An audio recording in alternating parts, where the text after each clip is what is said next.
अस्सलाम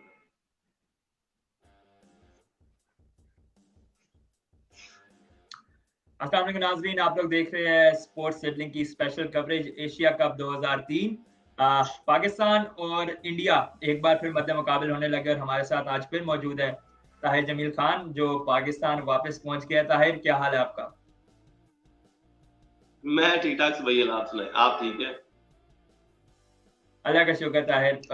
last time बड़ी उम्मीदें थी हमारी मैच से, बट अनफॉर्चुनेटली बारिश की नजर हो गया पाकिस्तान इंडिया का मैच।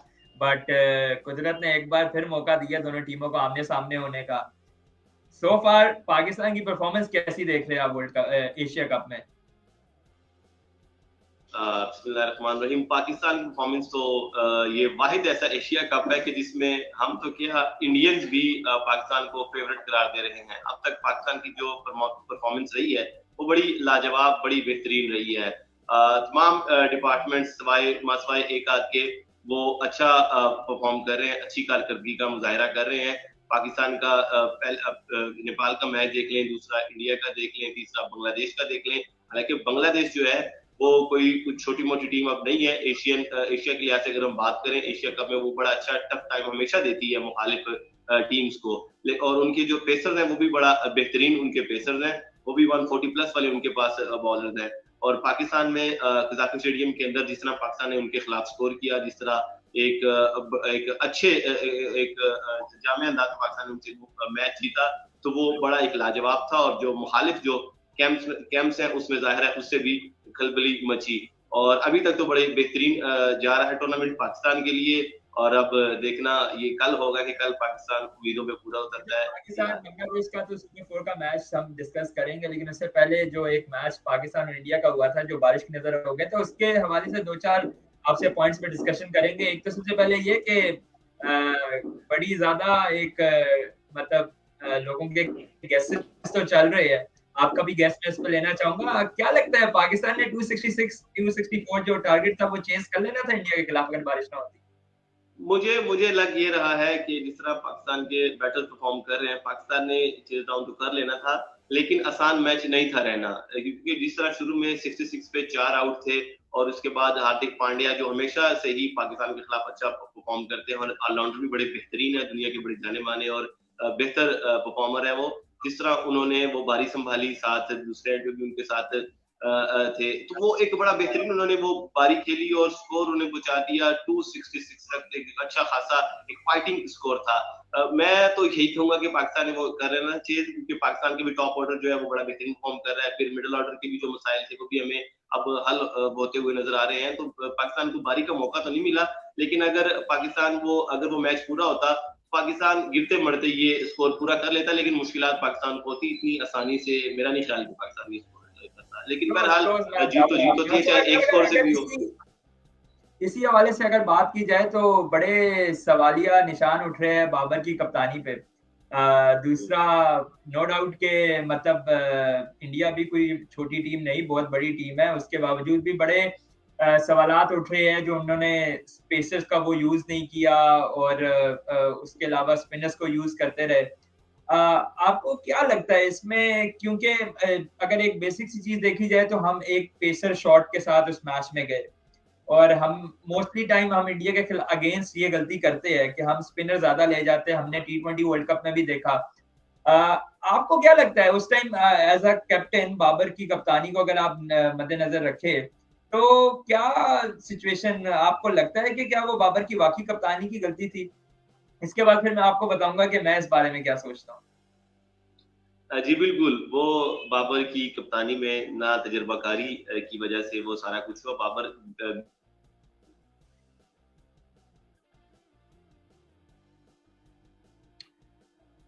लगता है ताहिर आपके साथ राब्ता हमारा बेसिकली मुनक़ता हो गया। तो खैर, आप जब तक हमारे साथ रिकनेक्ट करते हैं तब तक मैं अपने नाज़रीन को अपना तबसरा देता चलूँ कि मुझे ऐसा नहीं लगता है कि बाबर आजम की तरफ से कप्तानी में कोई फॉल्ट आया, क्योंकि जिस तरह हमने देखा है कि पाकिस्तान एक पेसर शॉट के साथ गया हुआ था, हमारे पास 2 स्पिनर थे और जब इंडिया की शुरू में 72 रन पे 4 विकेटें गिर गई तो जो इंडियन बैट्समैन थे वो काफी मोहतात हो गए थे। उसके बाद वो बड़ा स्लोली पेस जो थी उनकी बड़ी स्लो हो गई थी और बड़े आराम से वो टीम को आगे लेके जा रहे थे। मगर उसके बावजूद भी हमने देखा कि वो पेसर्स का बाबर आजम ने उस तरह इस्तेमाल नहीं किया जिस तरह उनको करना चाहिए था। और मेरे ख्याल से ये एक रीजन कह सकते हैं, ये बेसिकली एक आपका कुछ लोग कह रहे हैं कि तजर्बाकारी नहीं है, कुछ लोग कह रहे थे कि शायद बाबर आजम से कप्तानी में गलती होगी है। बट मेरे ख्याल से अगर उस टाइम बाबर आजम उन पेसर्स को यूज कर लेते और जिस पेस से हार्दिक पांड्या और उनके जो दूसरे खिलाड़ी है विकेट कीपर किशन वो खेल रहे थे, तो नो डाउट कि वो अगर हमारे फास्ट बॉलर्स को भी स्लो एंड स्टेडीली खेल जाते तो वो उस तरह बाद में उन स्पिनर्स का यूज नहीं कर सकते थे। अगर वो बाद में बाबर आजम को उन स्पिनर्स का यूज करना पड़ता तो बाबर आजम के लिए बड़ी मुश्किल हो जानी थी अगर वो उसके बाद उन पेसर्स का यूज करते। तो उस लिहाज से मेरे ख्याल से एक उनकी तरफ से मतलब नो डाउट हर कोई ये कह सकता है, कोई कहेगा कि जी बाबर ने फास्ट बॉलर यूज नहीं किया है, अगर उस टाइम पे विकेट्स मिल जाती तो हमारा फायदा हो जाता। बट कोई ये नहीं सोच रहा है कि अगर उस टाइम पे विकेट्स ना मिलती तो शादाब और नवाज के साथ आखिरी 10 ओवरों में बाबर आजम क्या करते। तो इट वॉज अ बेट। लेकिन मुझे जहां तक बाबर आजम की ताहिर एक गलती लगी, वो गलती यही थी कि जो उन्होंने स्पिनर आपके फास्ट बॉलर्स के ओवर रह गए पीछे। शादाब को 43rd ओवर देने की मेरे ख्याल से जरूरत नहीं थी, लेकिन उस टाइम भी बाबर आजम ने याद उनसे मिसकैलकुलेशन हो गई, पता नहीं क्या हुआ, लेकिन वो एक ओवर नहीं देना चाहिए था। लेकिन मेरे ख्याल से अगर जिस पेस से हार्दिक और किशन उस टाइम पर खेल रहे थे, अगर आप शाहीन शाह अफरीदी लगा देते और वो शाहीन शाह अफरीदी को डिफेंसिव मोड में जाके खेलते और विकेट ना मिलती, तो फिर आप खुद बताएं कि अगर आखिर में नवाज और शादाब से ओवर करवाने पड़ जाते तो क्या हम सब बाबर को क्रिटिसाइज ना कर रहे होते। जी बिल्कुल, बाबर के जहन में भी यही एक बात चल रही होगी जिसकी वजह से उसने अपने स्पिनर्स का इस्तेमाल किया। लेकिन बात फिर वही है कि आपको रिस्क लेना पड़ता है कि क्या होगा, क्या होना था, अगर मगर वाली सिचुएशन तो रह जाती है बाद में। लेकिन उस वक्त जो सिचुएशन थी वो सिचुएशन डिमांड कर रही थी कि आप अपने पेसर मत हटाए, आपने लेकिन हटाना भी है, आप दोनों आप एंड से बिल्कुल सही पेसर बात से कर एक रहे हैं, एंड से आप लेकिन हटा दें। आप ये नहीं देख रहे थे कि इवन के हमारे जो स्पिनर्स थे उनके खिलाफ कोई जहरियाना बैटिंग नहीं की गई इंडियन प्लेयर्स की तरफ से। उन्होंने बड़ा स्लो एंड स्टेडीली एक प्रॉपर क्रिकेटिंग शॉट्स खेल के उन्होंने रन स्कोर किए। हमारी स्पिनर्स की बॉलिंग ज्यादा बुरी थी बनिस्बत उनकी कि वो बड़ा कोई ऑफेंसिव क्रिकेट खेल रहे थे, वो बड़ी डिफेंसिव क्रिकेट खेल रहे थे। और अगर वो उसी तरह की क्रिकेट खेलते रहते तो हमारे फास्ट बॉलर्स को भी रन शायद ना पड़ते, लेकिन विकेट शायद ना मिलती। और उसके अगर विकेट्स ना मिलती तो ओवर्स भी यूज हो जाने थे और एंड पे फिर स्पिनर्स थे। और फिर उन्होंने जब नहीं अगर ये देखिए ना, सोचे जब आप कि हमने अगर हाँ जी, जब हमने अपने फास्ट बॉलर लगाए सुबैर, जब हमने फास्ट बॉलर को जब हम वापस लाए तो आप देखें उन्होंने आपको फिर वो एक उन्होंने आपको लेकिन ताहिर लेके दी आप ना फिर विकेट, मैं हार्दिक पांड्या आपकी को भी बात से आउट एग्री किया, करता ईशान हूँ, किशन। लेकिन वो हमने फास्ट बॉलर उस टाइम पे लगाए जहां पर वो डिफेंसिव क्रिकेट नहीं कर सकते थे। उस टाइम उनको मारना था, वो जब मारने पे आए उन्होंने तब फास्ट बॉलर्स को विकेट दी। लेकिन अगर आप 25th से 35th ओवर तक देखें तो वो बड़ा सिंगल डबल्स और नॉर्मल क्रिकेटिंग शॉट्स में जा रहे थे। वही 10 ओवर अगर हमारे फास्ट बॉलर्स के जाया हो जाते तो एंड मुश्किल हो जाता। लेकिन let's get it that way कि मेरे ख्याल से बाबर आजम मतलब मुझे ऐसा फील होता है he is a defensive captain. उनकी अप्रोच गलत ना है, अभी मतलब अभी इसकी इसकी इसकी इसकी हमें थोड़ा सा उन्हें अभी टाइम भी देना होगा, जाहिर है अभी उन्हें एक दो मेरे तीन ख्याल से साल ही बहुत हुए हैं। मेरे ख्याल से काफी टाइम हो लेकिन गया है लेकिन कप्तानी मजीद को आप। वक्त के साथ बाबर नहीं, अभी लेकिन यंग हैं और मुझे बाबर को। मुझे बस ये ऑब्वियसली क्रिकेट तो हमसे ज्यादा जानते हैं, लेकिन देखें मुझे जो मैंने ये फील किया कि उनकी अप्रोच में ना डिफेंसिव अप्रोच है। देखिए कोई कप्तान होते हैं, हमारे हाँ जी। इमरान खान थे, वो अगले की मेंटल गेम खेलते थे, ये थोड़ा डिफेंसिव है। अब जिस तरह लास्ट गेम में मैं आपसे बात करूं, जो बांग्लादेश की गेम है जिसमें शकीबुल हसन ने 5th विकेट पार्टनरशिप उनकी उसी तरह ही लंबी पार्टनरशिप गई। तो आपने हाँ, देखा 4 होगा विकेटों जब के फहीम बाद। अशरफ ने विकेट ली, जब फहीम अशरफ ने विकेट लेके वो पार्टनरशिप तोड़ी। अब अगर एक ऑफेंसिव कप्तान होता ना, उसने क्या करना था, वेरी नेक्स्ट ओवर अपने किसी फास्ट बॉलर शाहीन अफरीदी, हारिस रऊफ कि यार अब इनकी पार्टनरशिप टूटी है, अब हम इनकी मजीद विकेट गिराते हैं। बट आपने देखा कि बाबर ने अगला ओवर किसे दिया, इफ्तिखार अहमद को, जो कि इफ्तिखार अहमद ने बुरी बॉलिंग नहीं की। लेकिन अगर आपका माइंडसेट अटैकिंग हो ना, तो आप अपना आप अपना फास्ट बॉलर लेके जाए कि यार अभी एक विकेट गिरी है तो अगली गिरा के इनको मजीद पार्टनरशिप तोड़े। जब आपने इंडिया के 4 खिलाड़ी आउट कर लिए, 2 ओवरों में आप शॉर्ट लेग ले लेते, 2 स्लिप्स रख लेते, एक शॉर्ट लेग ले लेते, एक ओवर हारिस से करवा देते, प्रेशर बिल्ड हो जाता। बट वो एक अप्रोच नहीं नजर आई बाबर आजम की, मतलब अटैकिंग गेम नहीं करते बाबर आजम, लेकिन फिर भी क्रिटिसिज्म थोड़ा हद से ज्यादा उनके ऊपर हो रहा है। अभी पाकिस्तान टीम उस तरह चले परफॉर्मेंस अंडर द जब आपके कैप्टनसी पास ऑफ बाबर इतनी आजम जितनी काफी बड़ी अच्छी है। जिम्मेदारी होती जब आपके पास इतनी बड़ी जिम्मेदारी होती है, उतना ही ज्यादा आपको अप्रिशिएट भी किया जाता है, और फेलियर में उतना ही ज्यादा आपको फिर तनकीद भी की जाती है। तो अगर हम ये कुछ तनकीद या उनकी तारीफ करते हैं, जाहिर है तो ये सब टीम की बेहतरी के लिए और अपने एनालिसिस के मुताबिक करते हैं कि उस वक्त क्या क्या पॉसिबिलिटीज थी। बहरहाल, अब आप आ जाएं अपने अगले पॉइंट पे। अच्छा, वह एक और पॉइंट, लास्ट पॉइंट इसी मैच के हवाले से, जो चेंज हमने अपनी टीम में किया फहीम अशरफ का, आपने देखा बांग्लादेश के अगेंस्ट वो काफी ज्यादा फ्रूटफुल साबित हुआ। लाइक उन्होंने पार्टनरशिप भी तोड़ी और इसके अलावा आपके पास एक पेसर भी था। एक तो ये ओवरऑल कैलकुलेशन बड़ी तमाम टीमों से, सिर्फ पाकिस्तान से नहीं, तमाम टीमों से बड़ी मिस कैलकुलेशन हुई है। सब सोच रहे थे कि श्रीलंकन ट्रैक्स है, स्पिनिंग अटैक हमारा अच्छा होना चाहिए, बट यहाँ पर टोटल ऑपोजिट चीज हो रही है, मतलब पेसर्स बड़े अटैक कर रहे हैं। चलो वो बहुत जल्दी हम लोग सीख गए, लेकिन किस हद तक आप समझते हैं कि फहीम अशरफ का चेंज पाकिस्तान के लिए फायदेमंद साबित होगा मजीद आगे मैचेस जो है उनमें?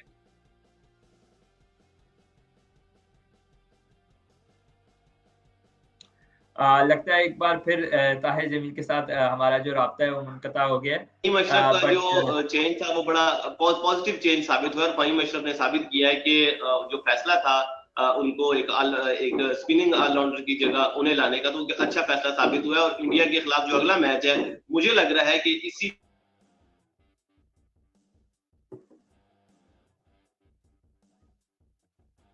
स्पिनिंग कॉम्बिनेशन के साथ, इसी फहीम अशरफ के साथ ही बाबर आजम एंड 11 टीम एक से वो इसी के साथ कप्तान मैदान में उतरेंगे। और ये एक अच्छा फैसला है, क्योंकि सबको पता है कि भारत स्पिनर्स को अच्छा खेलता है, पाकिस्तानी स्पिनर हो या कोई भी स्पिनर हो, दुनिया का कोई भी ट्रैक हो, भारत स्पिनर्स के साथ उनके जो बैटर्स हैं वो कंफर्टेबल रहते हैं। लेकिन जहां पेस अटैक आ जाता है, जिस तरह का पाकिस्तान की जाहिर है, जो टॉप का जो हमारे बॉलर हैं वो तो है ही, लेकिन साथ एक हेल्पिंग हैंड के तौर पे फहीम अशरफ या मोहम्मद सिंह जूनियर या इस तरह का कोई भी सर है, वो जाहिर है बेहतरी अच्छा, साबित होना था। और अगले मैच में बिल्कुल हमें लगता है आप कि यही होगा, स्पिनिंग ऑलराउंडर की जगह यही पेसर ही एग्जैक्ट रहेगा। में इसी पॉइंट पे आने लगा था। मोहम्मद वसीम की आपने ताहिर आपने मोहम्मद वसीम की बात की, तो मेरे ख्याल से एक डिबेट ये भी हो रही है कि मोहम्मद वसीम की जगह या मोहम्मद फहीम अशरफ की जगह या मोहम्मद वसीम को खिलाना चाहिए या फहीम अशरफ को। मेरे पॉइंट ऑफ व्यू से देखा तो मेरे ख्याल से मोहम्मद वसीम भी एक अच्छी चेंज साबित हो सकती है। नो डाउट फहीम अशरफ के पास बैटिंग स्किल ज्यादा है मोहम्मद वसीम से, लेकिन मोहम्मद वसीम डेथ ओवर्स में अच्छी बॉलिंग करवाते हैं। वो एक डेथ ओवर्स के अच्छे बॉलर है। आपको ये नहीं लगता अगर फहीम अशरफ की जगह मोहम्मद वसीम को खिलाया जाए तो पाकिस्तानी बॉलिंग के पास, यानी कि बाबर आजम के पास एक मार्जिन ऐसा आ जाता है कि वो हारिस रऊफ, शाहीन शाह अफरीदी, इनको मिडिल ओवर्स में as a wicket taking bowler use कर सके, क्योंकि तब बाबर आजम के जेन में डेथ ओवर्स की टेंशन नहीं होगी। उनको पता होगा कि उनके पास मोहम्मद वसीम के ओवर पड़े हुए हैं। मोहम्मद वसीम उस तरह wicket taking bowler mid overs में साबित नहीं होते हैं, लेकिन हम हारिस रऊफ या शाहीन शाह अफरीदी या नसीम शाह, क्योंकि अभी हम यही देख रहे हैं कि बाबर आजम इनको मिडिल ओवर्स में यूज नहीं कर रहे, क्योंकि बाबर आजम को टेंशन होती है कि आखिरी ओवर कौन करवाएंगे। तो इसमें पाकिस्तान की बॉलिंग लाइनअप ज्यादा स्ट्रेंथ अप नहीं होती है मोहम्मद वसीम के टीम में शामिल होने से। आप सही कह रहे हैं, लेकिन उधर इशू है वो ज्यादा बैटिंग है रादर देन बॉलिंग, क्योंकि बॉलिंग में उन्हें पता है कि यार कुछ ना कुछ हम कर ही जाते हैं, दुनिया का बेहतरीन पेस अटैक है हमारे पास। लेकिन बैटिंग में उन्हें लगता है कि हमेशा से पाकिस्तान को हमारी बैटिंग हमारी कमजोरी रही है, तो फहीम अशरफ को इसीलिए वो बीच में 11 में वो उसे कंसीडर ज्यादा करेंगे कि हमारे पास एक बैटिंग की ऑप्शन भी आ जाएगी। मोहम्मद वसीम भी ठीक है, आखिर में आगे वो शॉर्ट शूट लगा लेता है, वो 2-4 बाउंड्रीज, लेकिन उस तरह का प्रॉपर वो उस तरह का बैटर नहीं है, या उस तरह का बैटिंग ऑलराउंडर नहीं है जैसा कि फहीम अशरफ है। तो फहीम अशरफ को इसी एक चीज को जहन में रखते हुए उन्हें टीम में शामिल किया जाएगा। और जैसा कि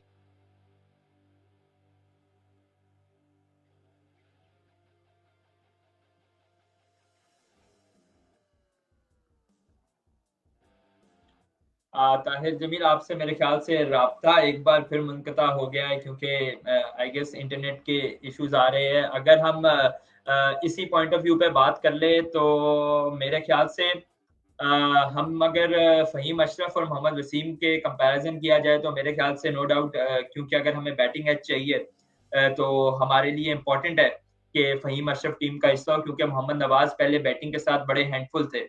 तो उनका बैटिंग में आना मतलब एक बड़ा पाकिस्तान के लिए फ्रूटफुल साबित होता था। बट क्योंकि अब श्रीलंका की कंडीशंस ऐसी है कि हम देख रहे हैं कि मतलब वहां पर पेस अटैक जो है वो काफी ज्यादा चल रहा है। तो पेस अटैक के वजह से फहीम अशरफ का टीम में आना तो हमें समझ आता है, क्योंकि कंडीशंस हमें ये कहती है कि मतलब इन कंडीशंस के हवाले से पेसर्स हमारे लिए बड़े फ्रूटफुल है। बट अगर हम वर्ल्ड कप को नजर में रखा जाए, जो आने वाला one day ICC cricket world cup है, उसमें हमारे लिए स्पिन अटैक बड़ा ज्यादा इंपॉर्टेंट होगा। स्पिन अटैक क्योंकि इंडियन पिचेस श्रीलंकन पिचेस की तरह लाइक अभी जिस तरह हमारी हमने देखा है कि श्रीलंकन पिचेस जो है वो पेसर्स के लिए बड़ी फायदेमंद साबित हो रही है। तो मेरे ख्याल से इंडियन पिचेस जो है वो इस तरह की नहीं होगी, और वहां पर हो सकता है कि हमें फहीम अशरफ की जरूरत ना पड़े। तो वहां पर फिर हम दोबारा मोहम्मद नवाज को टीम में लेकर आएंगे, या हमारे पास और कोई एज सच स्पिनिंग ऑलराउंडर की ऑप्शन नहीं है। तो उसके लिहाज से हमें मतलब हमें स्पिनर्स का बड़ा फायदा होगा इंडियन पिचेस पे, क्योंकि देखे टीमें ग्रो कैसे करती है कि जरूरी नहीं है कि हम लोगों ने 15 मेंबर स्क्वाड रखा हुआ है। तो उसकी रीजन यही है कि हम अपने स्क्वाड में कंडीशंस के हिसाब से चेंजिंग कर सके। ठीक है, आपकी प्लेइंग 11 आपके पास आपने पहले से चूज की होती है, आपका ज़हन बना हुआ है कि हमारे पास प्लेइंग 11 में ये प्लेयर्स है। बट हमें ये भी चीज नोट ज़हन में रखनी चाहिए कि कंडीशंस बड़ी इंपॉर्टेंट होती है कि किस कंडीशन में किस प्लेयर को खिलाना है। That's really important. तो हमें अगर ऐसा लगे कि ये जो अभी जो फॉर एग्जांपल कंडीशंस है उसमें फहीम अशरफ फ्रूटफुल साबित हो सकते, तो ठीक है। लेकिन ताहिर अगर आप आने वाले वर्ल्ड कप की बात करें तो वहां पर स्पिनिंग ट्रैक्स होंगे, और वहां पर इस एशिया कप को मद्देनजर रखते हुए, इस एशिया कप को ज़हन में रखते हुए मोहम्मद नवाज को टीम से ही ना ड्रॉप कर दिया जाए।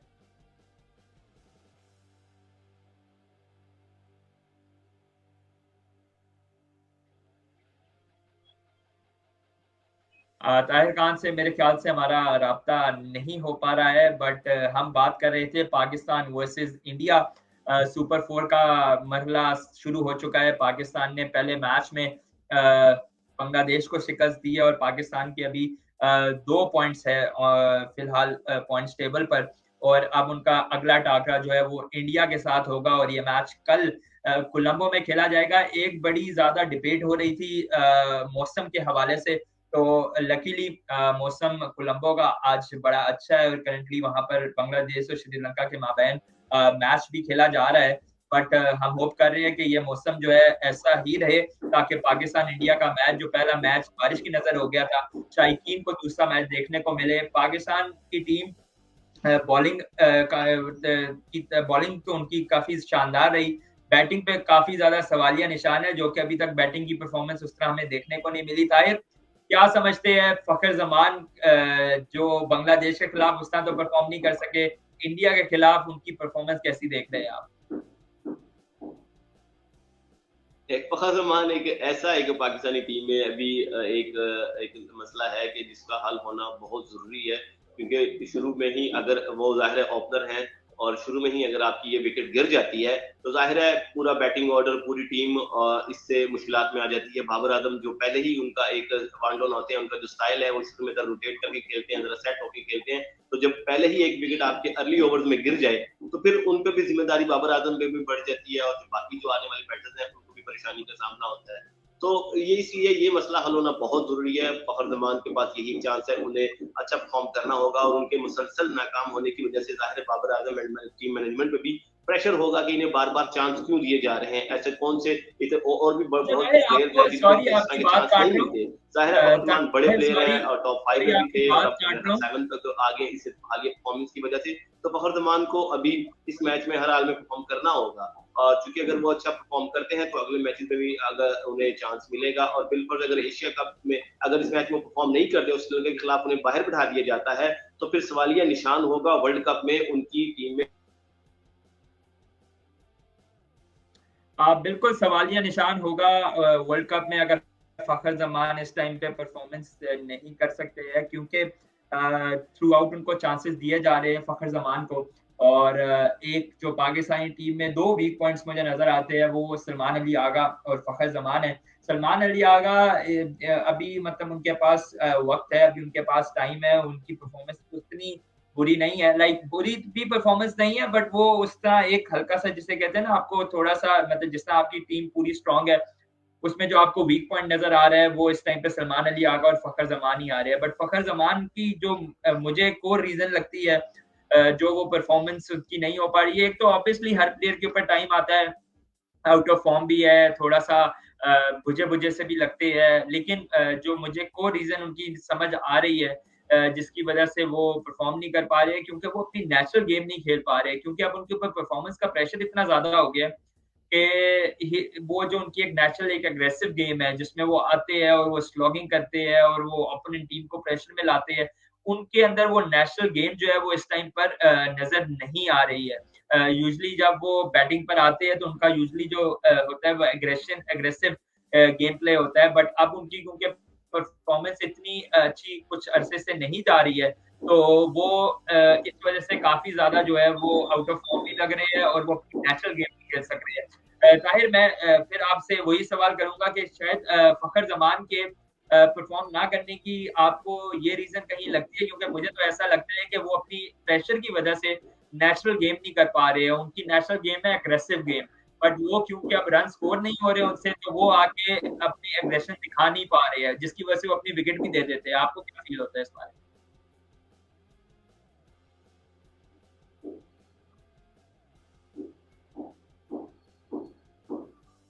ताहिर, आप तक मेरी आवाज़ पहुँच रही है?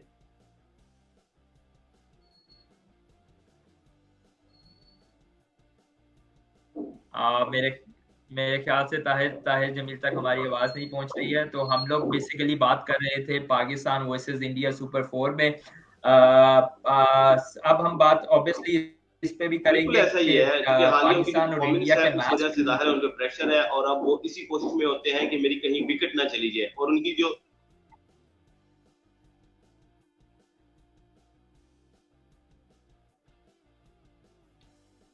हम माज़रत चाहते हैं, हमारा बार-बार जो है वो इंटरनेट कनेक्शन आई गेस कुछ प्रॉब्लम आ रही है, जिसकी वज़ह से हमारा ताहिर खान से उस तरह राब्ता नहीं हो पा रहा है। बट हम बात कर रहे थे पाकिस्तान वर्सेस इंडिया सुपर 4, और अब इस मैच के लिए स्पेसिफिकली इस मैच के लिए रिज़र्व डे रख दिया गया है कि अगर इस मैच में बारिश होगी, जो कि बारिश की पेशेंगोई की जा रही है, 80% चांसेस है संडे को कोलंबो में बारिश के। अगर बारिश होती है तो 11 सितंबर सितंबर जो है इस मैच के लिए रिजर्व डे रख दिया गया है, जो कि बड़ी इस पे कंट्रोवर्सीज भी क्रिएट हो रही है, और लोगों की जानिब से इस पे बात भी की जा रही है कि ऐसा क्या हो गया है कि पाकिस्तान और इंडिया के लिए रिजर्व डे रखा जा रहा है, जबकि बाकी टीमें भी इस एशिया कप में खेल रही है।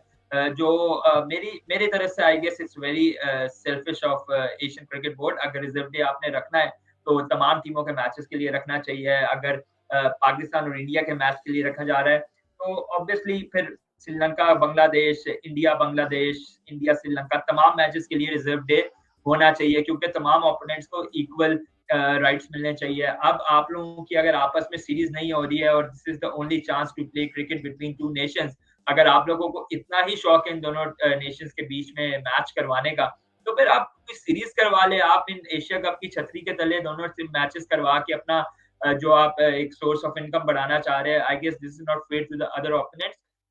ना तो ये अफ़गानिस्तान के लिए फ़ेयर है, ना तो ये श्रीलंका के लिए फ़ेयर है, ना ही ये बांग्लादेश के लिए फ़ेयर है। तो बट क्या करें, पॉलिटिसाइज़ हो तो चुकी है काफ़ी हद तक क्रिकेट, और जिसकी वज़ह से as a fan I am really happy to be really honest. As a cricket fan मैं तो चाहूँगा कि हम पाकिस्तान और इंडिया का मैच देखें, बट एज़ अ न्यूट्रल मेरे ख़्याल से ये बाकी ओपोनेंट्स के साथ ज़्यादती है।